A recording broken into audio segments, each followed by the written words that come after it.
Sisi tumetulia kama watu ambao tunaheshimu sheria, tunataka nchi yetu iende mbele. Lakini umefika wakati mambo yale ambayo tunaona yanafanyika, madharau na mambo ile lugha inatumika kwa rais mstaafu, haiwezi kukubalika, and we will not accept this kind of nonsense. Hatuwezi. Kwa sababu lazima sisi tujiheshimu kama watu. Because the president has done is, retirement is not house arrest as somebody said here. Si rais aende kujificha chini ya kitanda, asitembee na mambo kama hayo. Sisi tunataka kuwa nchi ya ustaarabu. The president is making his contribution na mambo hii constant threats.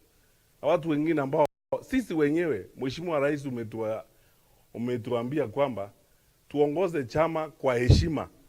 Tusitumie lugha chafu na tutumie matusi. Sisi tumekataa, wakati mwingine tumefika hiyo laini, hatutaki kupita kwa hiyo laini.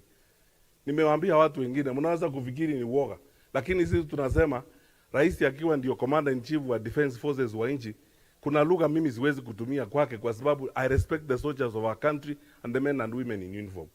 Na hiyo heshima pia should be reciprocated. Si eti sasa retired president amekuwa mtu tu wa kawaida, every madman, mtu mwingine leo kule ni rais anataja jina yake kila siku. Sasa rais wetu amekuwa ndio mpira wa kupiwa na watu wengine, hata unashangaa. Hatuwezi kabisa. Sisi kama viongozi na wanachama wa Jubilee, hayo hatuwezi kukubali. Pili, nchi yetu hii imefika mahali tuliko sasa, 63 years after independence. We want to build a united country. Na tufuate yale ambayo tumeelezwa na viongozi wetu kwenda mbele. Hatutaki kugawanya nchi yetu.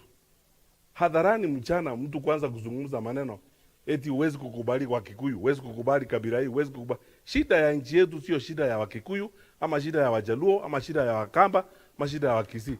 Shida tuko nayo ni shida ya wananchi wote wa Kenya.